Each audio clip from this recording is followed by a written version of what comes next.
नमस्कार, मैं नितेश सिंह। आप सभी का इस चैनल पर स्वागत है। आशा करता हूं आप सभी लोग अच्छे होंगे, स्वस्थ होंगे और पढ़ाई भी कर रहे होंगे। आज हम बात करने वाले हैं बायोलॉजी चैप्टर। बायोलॉजी यानी कि जीव विज्ञान। जीव विज्ञान के कुछ महत्वपूर्ण टॉपिक के बारे में हम बात करने वाले हैं। और सबसे पहले हम बात करेंगे जो ह्यूमन बॉडी है। ह्यूमन बॉडी के जो सिस्टम्स हैं अलग अलग, इन सिस्टम के बारे में हम बात करेंगे, जैसे digestive system, respiratory system, circulatory system. तो कई सिस्टम है बॉडी पार्ट में, ह्यूमन बॉडी में। तो इसी में से बॉडी, ह्यूमन बॉडी का एक पार्ट, महत्वपूर्ण पार्ट है जिसे हम कह सकते हैं, इसका नाम है डाइजेस्टिव सिस्टम। आज हम बात करेंगे इस वीडियो के माध्यम से डाइजेस्टिव सिस्टम यानी कि पाचन तंत्र के बारे में। पाचन तंत्र के बारे में हम यहाँ पे बात करने वाले हैं। पाचन तंत्र की अगर हम बात करें तो वो प्रत्येक चीज जो भोजन के रूप में हम लेते हैं, चाहे वो सॉलिड हो या लिक्विड के फॉर्म में हो, किसी भी फॉर्म में हो, सॉलिड या लिक्विड के फॉर्म में हो, हम खाते हैं। और उस भोजन को, खाए हुए भोजन को जब हम शरीर के द्वारा प्रोसेस करते हुए, अलग अलग पार्ट के द्वारा प्रोसेस करते हुए हम स्टूल में चेंज करते हैं, यानी कि हम कह सकते हैं कि मल मूत्र के रूप में जब बदल देते हैं, कन्वर्ट कर देते हैं, तो इस पूरी प्रक्रिया को, यहां से लेकर के यहां तक की जो ये प्रक्रिया हुई, इस प्रक्रिया को हम बोलते हैं डाइजेस्टिव प्रोसेस। इस पूरी प्रक्रिया को हम क्या कहते हैं? Digestive process. ठीक है, पाचन प्रक्रिया। और इस पूरी प्रक्रिया में शामिल होने वाले जितने भी ऑर्गन हैं, जितने भी ऑर्गन इसमें शामिल हुए, ये एक सिस्टम बनाते हैं, जिनको हम उस सिस्टम का नाम देते हैं क्या? Digestive system. तो इस डाइजेस्टिव प्रोसेस में, या जो डाइजेशन प्रोसेस है, इस डाइजेशन प्रोसेस में कई ऑर्गन, कई पार्ट, हमारे कई अंग इसमें पार्टिसिपेट करते हैं। और आज इस वीडियो के माध्यम से हम उसी सभी ऑर्गन के बारे में पढ़ने वाले हैं, ऑर्गन के बारे में जानने वाले हैं कि डाइजेस्टिव सिस्टम में कौन कौन से ऑर्गन इंक्लूडेड हैं, या कौन कौन से ऑर्गन डाइजेस्टिव सिस्टम में आते हैं और इनका वर्क क्या है। या ये हम कहें कि इन ऑर्गन का जो रोल है, जब हम भोजन करते हैं तो उसमें क्या रोल इनका होता है। तो सबसे पहले अगर हम बात करें यहां पे, तो डाइजेस्टिव सिस्टम की अगर हम बात करते हैं,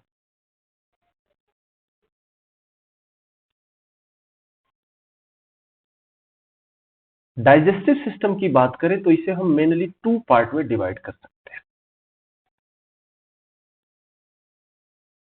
सबसे पहला क्या हो गया? Alimentary canal.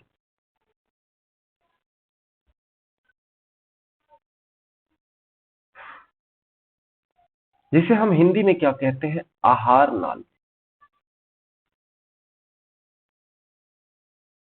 ठीक है। और दूसरा पार्ट होता है इसका, डाइजेस्टिव सिस्टम का, डाइजेस्टिव ग्लैंड।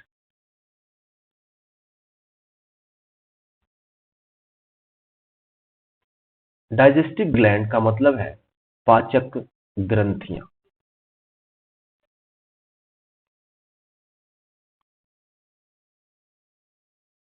तो इन दोनों पार्ट के बारे में हम एक एक करके जानने वाले हैं कि डाइजेस्टिव सिस्टम में एलिमेंट्री कैनाल यानी कि आहार नाल में कौन कौन से ऑर्गन आते हैं, और इन ऑर्गन में कहां कहां से ये जो डाइजेस्टिव ग्लैंड्स हैं, जो पाचक ग्रंथियां हैं, ये कहां कहां होती हैं, और कौन कौन से ये डाइजेस्टिव जूसेस क्रिएट करती हैं, स्रावित करती हैं। एक एक करके हम इसके बारे में जानने वाले हैं। तो सबसे पहले अगर हम एलिमेंट्री कैनल के बारे में कहें, तो ये एलिमेंट्री कैनल जो होता है, अगर हम एक एवरेज, या कह सकते हैं कि एक औसत व्यक्ति की लंबाई जो होती है, वो 5 से लेकर के 7 फीट की होती है। और इस 5 से लेकर 7 फीट के व्यक्ति में एवरेज की बात करें तो 33 फीट लंबी आहार नाल होती है एक व्यक्ति के शरीर के अंदर। ठीक है। और अगर हम बात करें कि एलिमेंट्री कैनल होता क्या क्या है, इनमें कौन कौन से पार्ट इंक्लूडेड है, तो एक छोटे से फिगर के माध्यम से हम समझते हैं कि अगर हम कहें कि ये जो है एक मनुष्य का चेहरा हम बनाते हैं, बहुत सही नहीं बन पा रहा है, लेकिन फिर भी अगर हम कहें कि ये जो हो गया क्या, ये माउथ है।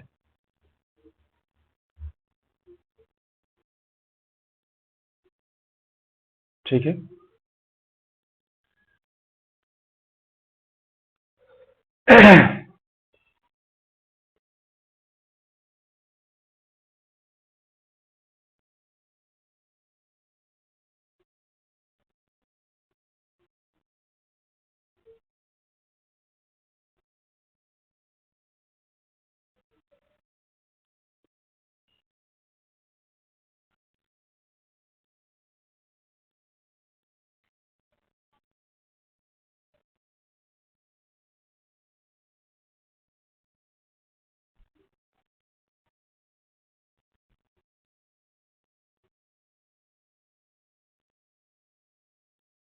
ये जो पार्ट है इसे हम पहले कंप्लीट कर लें।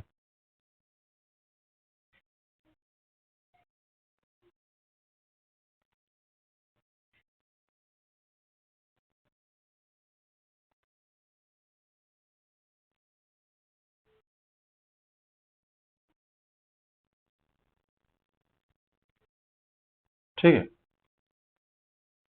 तो अगर हम इसकी बात करें तो ये हो गया क्या, लीवर। ये लीवर हो गया, यकृत हो गया हमारा। ठीक है। थोड़ा सा इस पे हम प्रकाश डालते हैं, कौन कौन से पार्ट है इस पूरी बॉडी में। ये पूरा डाइजेस्टिव सिस्टम हमने बनाया। तो ये जो पार्ट है ये क्या है, ये है माउथ।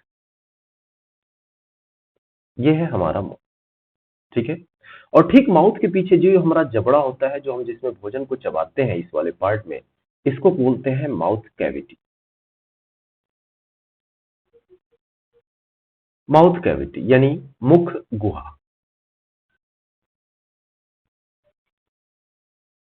ये हो गया मुख गुहा। फिर जो थोड़ा सा नीचे अगर हम आते हैं तो इसके इस पार्ट को हम क्या बोलते हैं, फेरिनेक्स, जिसे हम हिंदी में कहते हैं ग्रसनी। ठीक है। ग्रसनी के नीचे आता है क्या, ओसियोफेगस, जिसे हम फूड पाइप भी जनरली कहते हैं।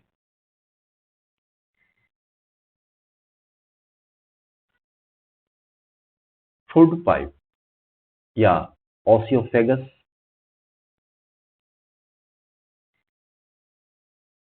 हिंदी में इसको कहते हैं क्या, ग्रास नली। ये है ग्रसनी, ध्यान देना है, और ये है ग्रास नली। ठीक है, फूड पाइप कहते हैं। ये लीवर हो गया, यकृत हो गया। ये जो पार्ट होता है सबसे ऊपर, ये होता है डायफ्राम। डायफ्राम, इसे हिंदी में भी डायफ्राम कहते हैं, लेकिन यहाँ पे एक ध्यान देना, ये मैं बना दिया था इसलिए आपको बता दे रहा हूं कि जो डायफ्राम है ये डाइजेस्टिव सिस्टम का पार्ट नहीं है, ये रिस्पायरेटरी सिस्टम का पार्ट है। ये रिस्पायरेटरी सिस्टम का पार्ट है। ठीक है। ये रिस्पायरेटरी सिस्टम का पार्ट है, इसका ध्यान देना। फिर ये क्या आ गया, स्टोमक, यानी कि अमाशय, जिसे हम आम भाषा में पेट कहते हैं। लेकिन पेट जो होता है वो बाहर से आप देखते हैं, है ना, जो बाहर से अगर हम देख रहे हैं बॉडी के बाहर से तो उसको पेट बोलते हैं, लेकिन इस पार्ट को हम स्टोमक यानी कि अमाशय में कहते हैं। ठीक है। फिर इसके बाद बात करते हैं, यहां पे एक पार्ट होता है जिसको हम कहते हैं, ये जो एक वाल्व जैसा लगा होता है यहाँ पे, कि पेट से डायरेक्ट हो स्मॉल इंटेस्टाइन में ये भोजन नहीं आता है। ठीक है। एक वाल्व होता है और इस वाल्व को बोलते हैं पाइलोरिक वाल्व।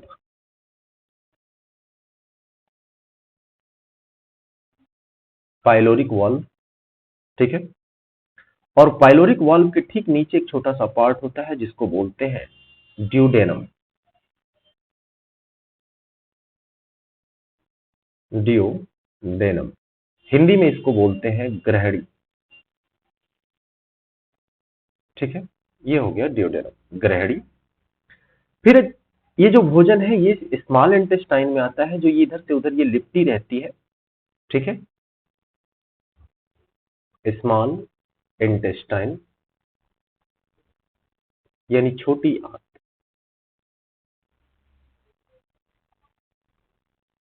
छोटी आंत, और ये जो बाहर वाला पार्ट होता है, जो बाहर से घिरा होता है, ये इसको बोलते हैं लार्ज इंटेस्टाइन।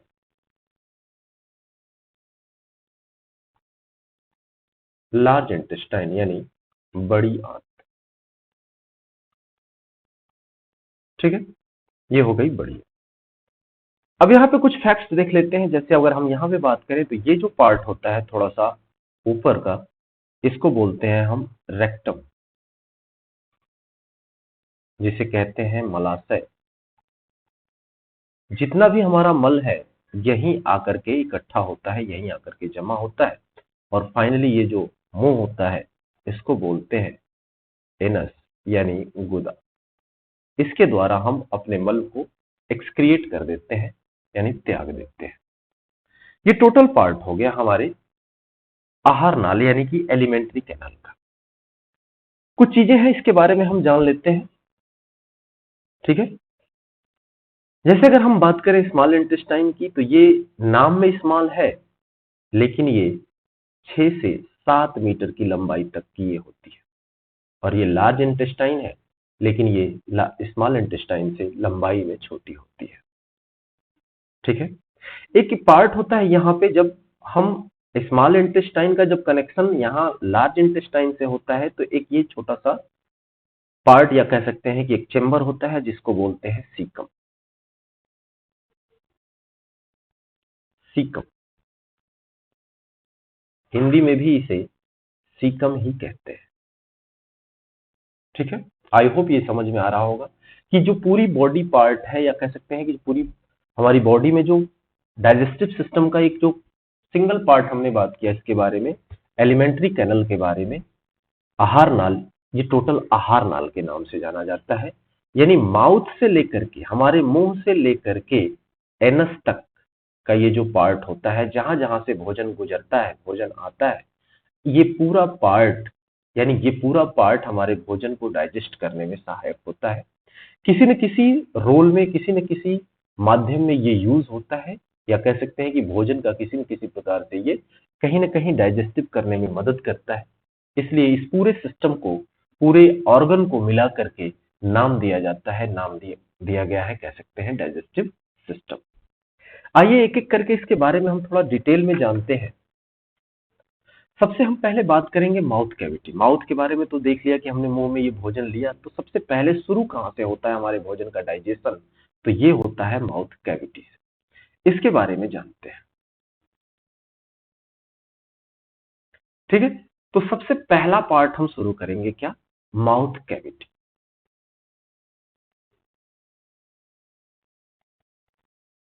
यानी मुख गुसा, सॉरी मुख गुहा। ठीक है, मुख गुहा में जो ग्लैंड्स होते हैं, अगर हम बात करें कि हमारे मुख गुहा गुहा में, यानी मुख में, मुख माउथ कैविटी में दो ग्लैंड्स होते हैं। ठीक है, जो ग्लैंड्स होते हैं,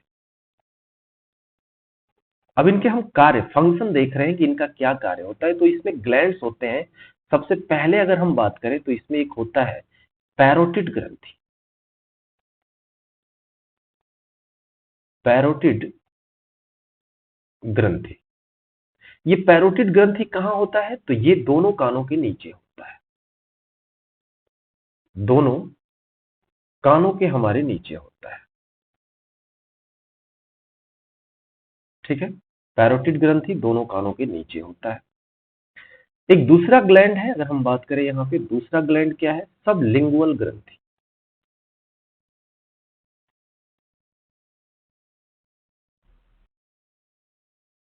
सबलिंगुअल ग्रंथि, ये कहाँ होता है, तो जीभ के, जो हमारी जिह्वा होती है, जीभ के किनारों पर ये होता है। किनारों पर होता है। तीसरा इसमें ग्लैंड होता है सब मैंडिबुलर ग्रंथि।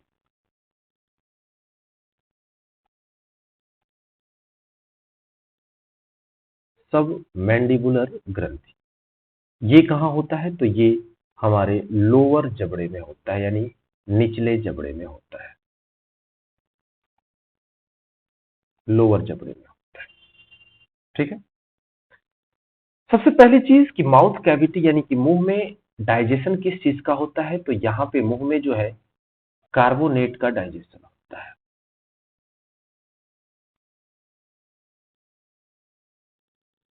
सॉरी, कार्बोनेट नहीं, कार्बोहाइड्रेट का,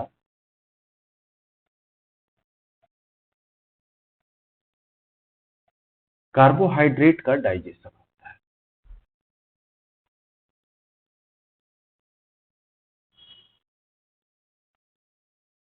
कार्बोहाइड्रेट का डाइजेशन होता है माउथ कैविटी। ठीक है। माउथ कैविटी से निकलते क्या क्या है? अगर हम कहें माउथ कैविटी से जो है, जिसे हम सलाइवा कहते हैं या सलाइवा अमाइलेज बोलते हैं,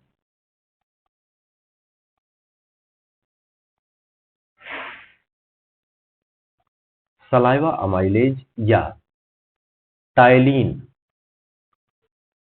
या अगर हम कहें उसी को हम अपनी आम भाषा में क्या बोलते हैं? लार बोलते हैं। यानी माउथ कैविटी में जो एक जूस निकलता है, कह सकते हैं कि जूस जो स्क्राइट होता है, जो सीक्रेट होता है, जो निकलता है, इसे हम सलाइवा या सलाइवा अमाइलेज या टाइलिन, सॉरी ये टाइलिन नहीं, टाइलिन नहीं, टाइलिन है। ठीक है। टाइलिन या लार, ये निकलता है। और इनका कार्य क्या होता है? ये एक ही चीज का नाम है। ठीक है, इस पे कंफ्यूज नहीं होना है, एक ही है।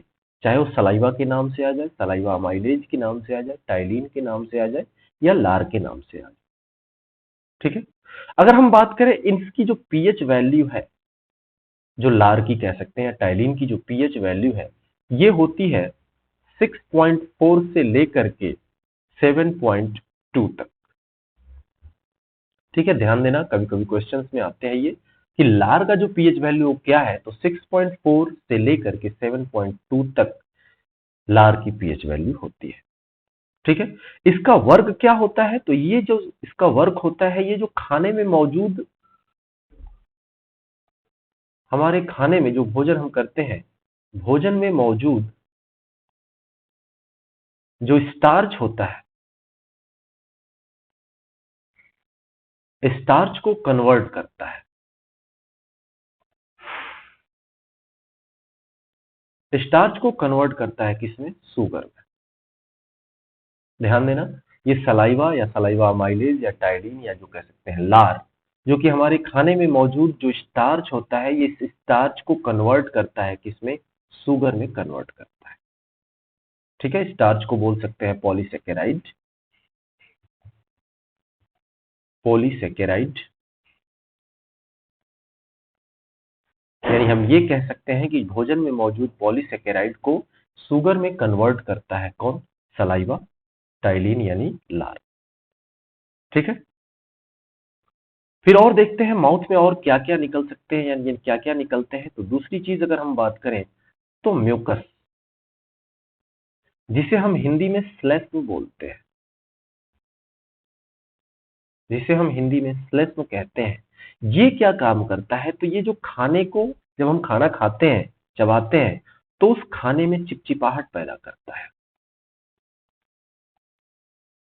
श्लेष्म जो म्यूकस है, ये खाने को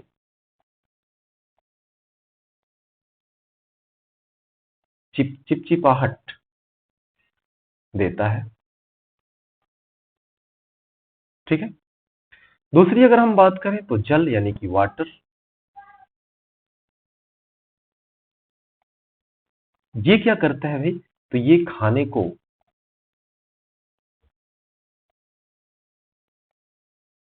मुलायम यानी कि सॉफ्ट बनाता है।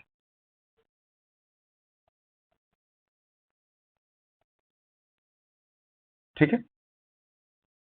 और मुंह में अगर हम बात करें HCl की मात्रा, तो बहुत ही कम होती है, बहुत ही कम निकलती है। और इसका कार्य क्या होता है, जो थोड़ी बहुत हाइड्रोक्लोरिक एसिड निकलता है, इसका कार्य होता है जो कच्चे भोजन हम करते हैं, कच्चे भोजन इन द सेंस जो सलाद खाते हैं, जो सब्जियां कुछ खाते हैं, जो कच्चे होते हैं, जो पकाते नहीं है, उसमें जो बैक्टीरिया होते हैं, बैक्टीरिया को मारने का काम करता है, मारने का काम करता है या मारने में हेल्प करता है। कच्चे भोजन में जो बैक्टीरिया होते हैं, ठीक है, बहुत कम मात्रा में होता है HCl, और ये काम क्या करता है, कच्चे भोजन में जो बैक्टीरिया होते हैं उनको मारने में हेल्प करता है, मदद करता है। ठीक है। फिर अगर हम दूसरे पॉइंट की बात करें, ये तो हो गया माउथ, माउथ कैविटी। अब हम बात करेंगे फेरिनेक्स यानी ग्रसनी। ग्रसनी क्या होती है हमारे शरीर में और इसका क्या रोल होता है, तो यहां पे ये समझ लीजिए, ग्रसनी जो होती है वो कीप की संरचना में होती है, कीप की संरचना में, इस तरह से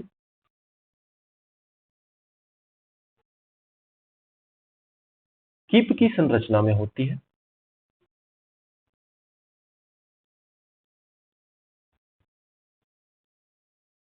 में होती है, ठीक है। दूसरा चीज इसमें नोटेड पॉइंट क्या है, पाचन यहां नहीं होता, किसी भी चीज का पाचन नहीं होता, ठीक है। दूसरी चीज अगर हम बात करें तो इसका कार्य क्या होता है, तो सिर्फ जो ग्रास नली तक भोजन को लेकर के जाती है। ये ग्रसनी का कार्य क्या है, हमने कहा कि ये जो माउथ कैविटी के बाद क्या होता है, हमने कहा कि ये क्या है, माउथ कैविटी। फिर उसके नीचे क्या होता है, फायरेक्स, फायरेनेक्स। फिर उसके नीचे क्या होता है, ये होता है फूड पाइप।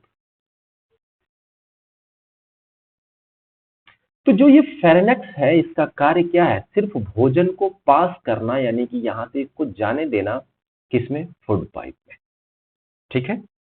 तो अगर हम इसके कार्य को लिखें तो हम यहां पे लिख सकते हैं कि ग्रास नली तक भोजन को लेकर के जाती है, ठीक है।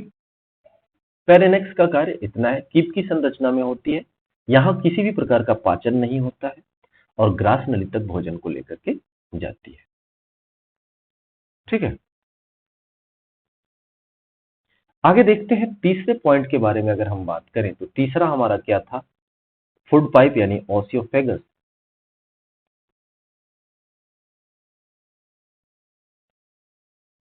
यानी ग्रास नली,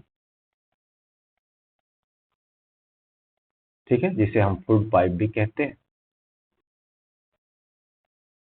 फूड पाइप भी कहते हैं।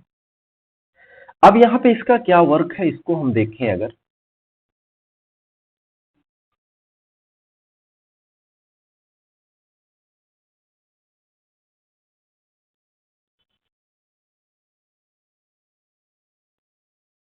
तो एक चीज यहां पे ध्यान देना, यहां भी पाचन नहीं होता, किसी भी प्रकार का पाचन नहीं होता है, ठीक है। दूसरी चीज, यहां जो है म्यूकस, जिसे हम श्लेष्म कहते हैं, हमने कहा श्लेष्म का कार्य क्या होता है, तो भोजन में चिपचिपाहट पैदा करना, ठीक है। श्लेष्म निकलता है जो भोजन को स्टोमक तक यानी पेट तक लेकर के जाता है, तक लेकर जाता है, ठीक है। एक महत्वपूर्ण कार्य क्या होता है कि जैसे भोजन जब हम करते हैं तो इसमें क्रमानुकुंचन होता है। क्रमाकुंचन एक प्रक्रिया है जिसको बोलते हैं हम कंट्रैक्शन एंड एक्सपेंशन, सिकुड़ना और फैलना, क्रमाकुंचन की प्रक्रिया होती है, कहां पे, तो एसोफेगस, ध्यान देना है, क्रमाकुंचन की प्रक्रिया होती है। क्रमाकुंचन का मतलब क्या है? तो कॉन्ट्रैक्शन एंड एक्सपेंशन, ये दो प्रक्रिया, यानी कभी सिकुड़ना कभी फैलना, ठीक है।